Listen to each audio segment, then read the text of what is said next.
Hey everyone, I'm Scott from My and welcome to the 6th video of the Scott Story series.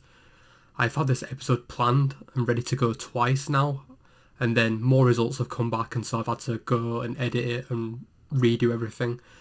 So now we're finally ready to go, and everything should be included in this video to bring us up to date. So in this video I'm going to be talking about the recent happenings on my MOG antibody disease recovery journey.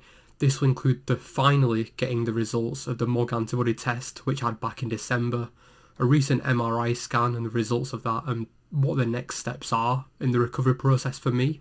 So let's get started.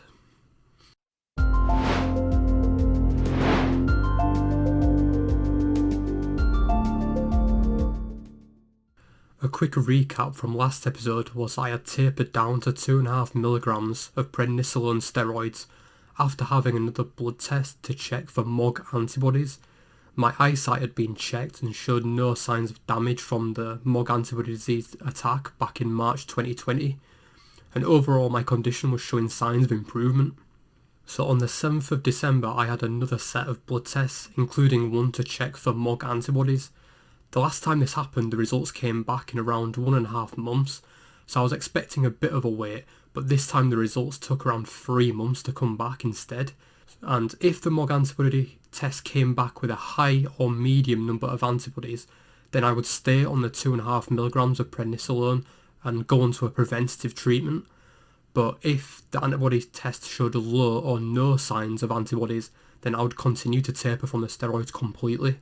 And now I finally got the results back in March, and the result was positive, meaning that MOG antibodies are still in my blood.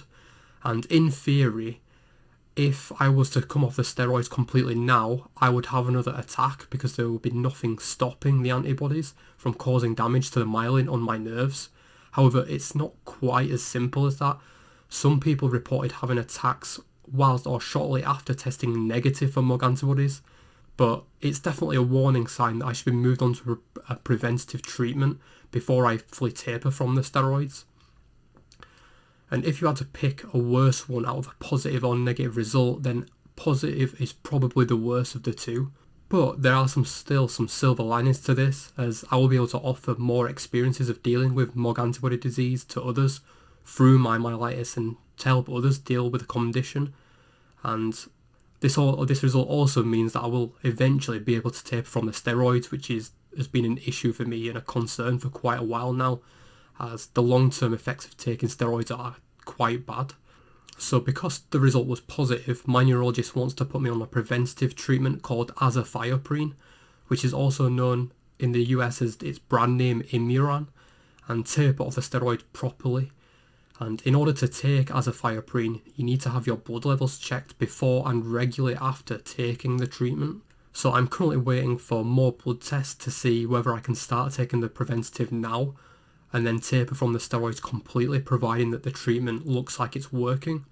But if anyone's had any experiences with azathioprine for MOG antibody disease or any other condition, then please let me know what your experiences were in the comment section below, as I'd be really interested to hear.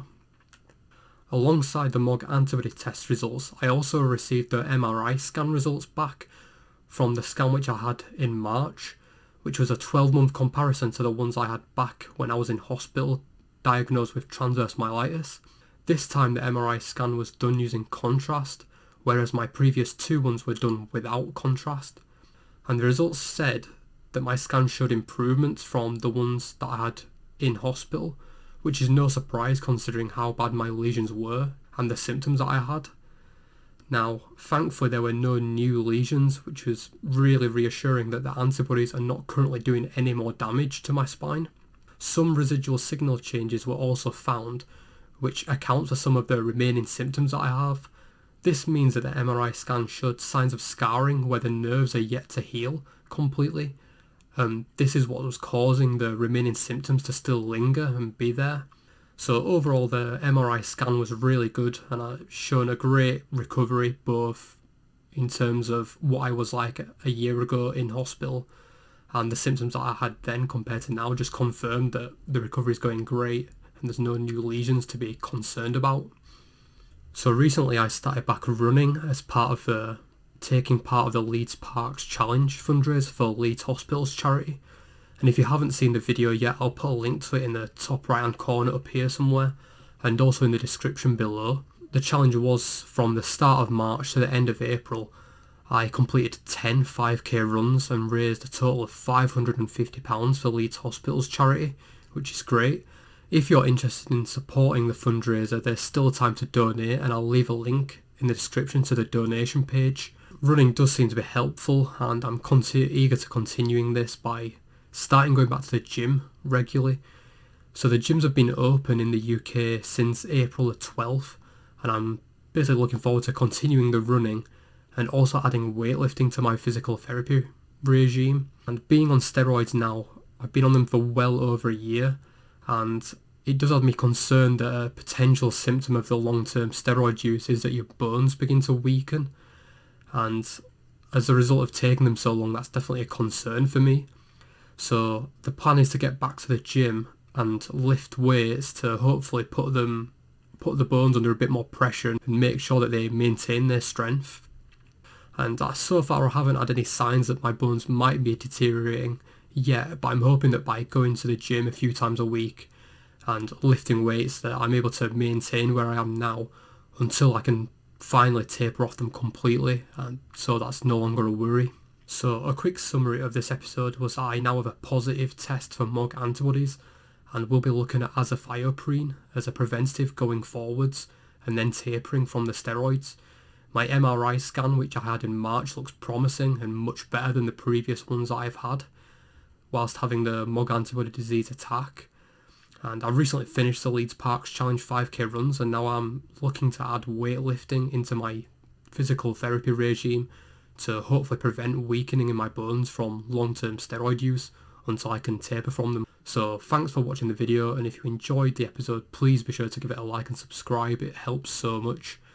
And thanks again, and I'll catch you in the next video.